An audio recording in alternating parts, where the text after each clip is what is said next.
Hey there, it is Dusty Thunder with yet another story for you. This one is Am I the Astronaut for refusing to go to bed when told to? But I don't want to. My boyfriend and I have been together for about 6 months. Last night, while he was ready to go to sleep, I was still engrossed in a book and told him I planned to keep reading for a while. Even laid in bed with him for a bit until he drifted off. That seems like a compromise to me. I then returned to the living room to continue reading and totally got caught up in the story and ended up finishing the whole book. The book was Jurassic Park, for those wondering. It is such a great read. Around 1:30 a.m., he woke up and came out to find me still reading. He seemed really upset. I explained that I had just gotten into the book and lost track of time. I apologized and reassured him that I'd be back in bed soon. He told me not to be annoyed in the morning when he woke me up early, and I said that was fine. Morning rolls around, and even though it's my day off, I got out of bed at 5:50 a.m. and made him lunch. And also, like I promised, I wasn't grumpy or short with him, but he was still upset. He wouldn't kiss me goodbye and got irritated when I tried to talk to him about it. I'm struggling to understand what I did wrong. I get that sleep is important, but I didn't break any promises. I handled my morning responsibilities and was respectful of his routine. Am I the astronaut for staying up late to finish my book, even though I followed through on everything the next day? Would you be upset in this situation? What the is he upset about? I think I have an answer. She's not the astronaut. I think I have the answer here. Yeah, agreed. Tater Thoughts here says NTA. Natalie in Kansas City, he has no reason to be upset. You're right. He has no reason. Here's the problem. He had already decided to be upset because he was counting on her being a little grumpy in the morning and he wanted the ability to say, see, I told you so. But he was still going to be grumpy then too because he's going to be like, great, now you're going to be an F&B all freaking day because you didn't listen to me. See? And you took that from him. So now he's grumpy. Because you're not grumpy. And he had already decided to be grumpy, so guess what?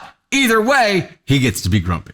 In his mind, not saying this is right, not saying that condones anything or explains it away, I think he had already just decided. He's got nothing to be upset about, and that is what he's upset about. This is complicated in like a dumb kind of way.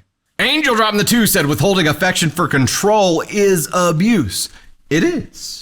A little bit different than, hunching someone over and forcing their body into a food item. But yeah. But most likely he's just a dick. At least, here's the devil's advocate part. I don't sleep well without Nick in bed now. I struggle the 3 or so nights without him now. Maybe he has to have her in bed and grumpy because he didn't sleep well. Okay, here's my rebuttal to that. OP wasn't like you're on your own tonight. I'm staying out here. OP tucked him in, cuddled up with him for a bit until he fell asleep, and then OP slithered out and was like, now I get to have some me time. Must admit, this is a similar strategy that I have whenever I have to work late.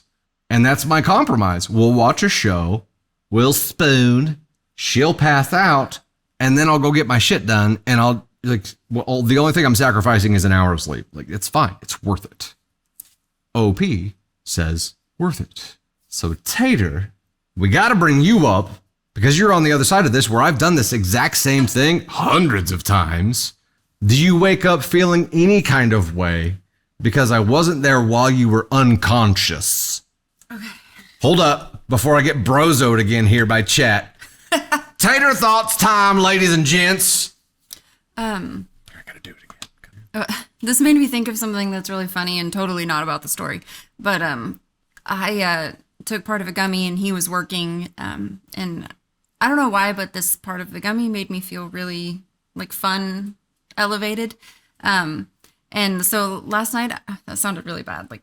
Last night I was falling asleep and I said something to you because I thought that you were in bed and I could feel your presence. But I was here? But you were not. Yeah, you were not in bed at all. And I was I was so concerned when you didn't respond. And then I was like, babe, so that I turned over and I was like, he's not there.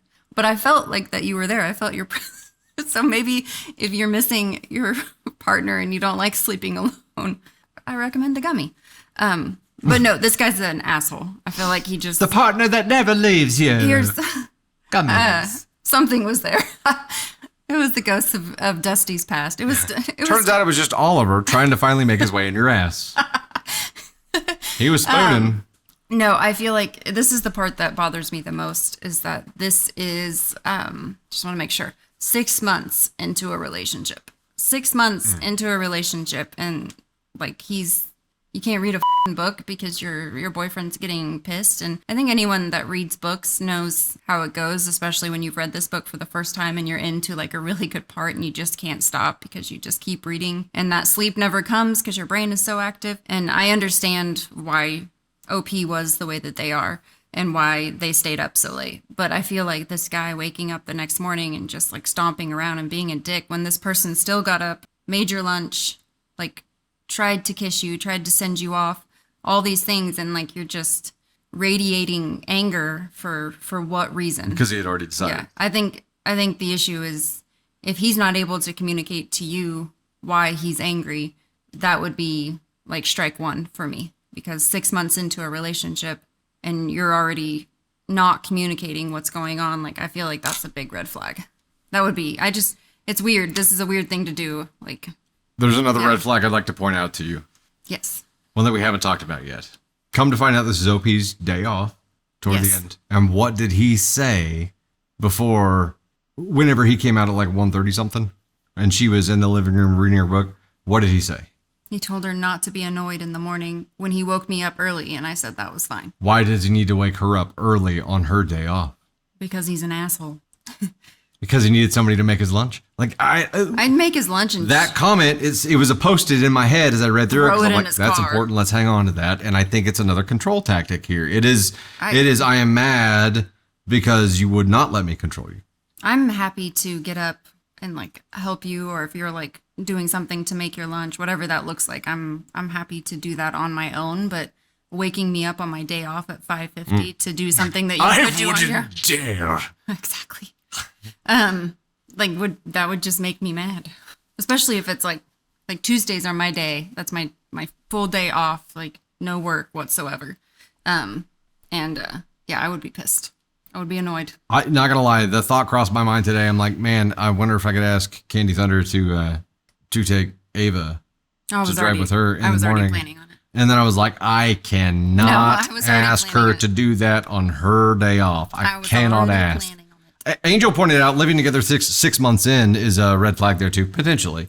I think it's not. How long did we? I don't know if they're living together or just staying together, and that wasn't the one that part that made me wonder. It was just the fact that he was acting like this so soon into their relationship, where it was just like inability to tell his partner, like, hey, this upsets me, because instead of just making them feel like a piece of shit for no reason, and now she's questioning, she or he, I'm not sure, OP doesn't specify, but now they're questioning what they've done wrong.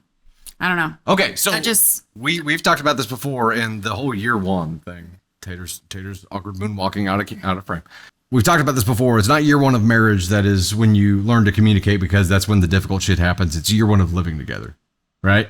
I don't know how you and I got through this in the very beginning, when I was like, I have to balance being able to work late at night because I have all this extra shit I need to do, and I want to be sure to water our relationship, not in like a, yeah, you understand? You understand? Yes, wasn't going there. Wasn't gonna say it. You said it.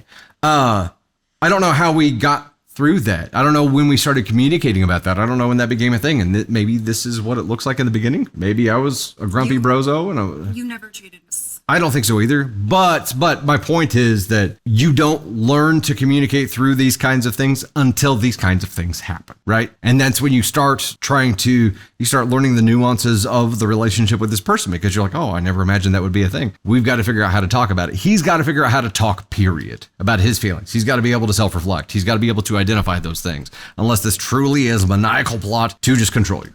Either way, not good. But OP, NTA for refusing to go to bed when told to.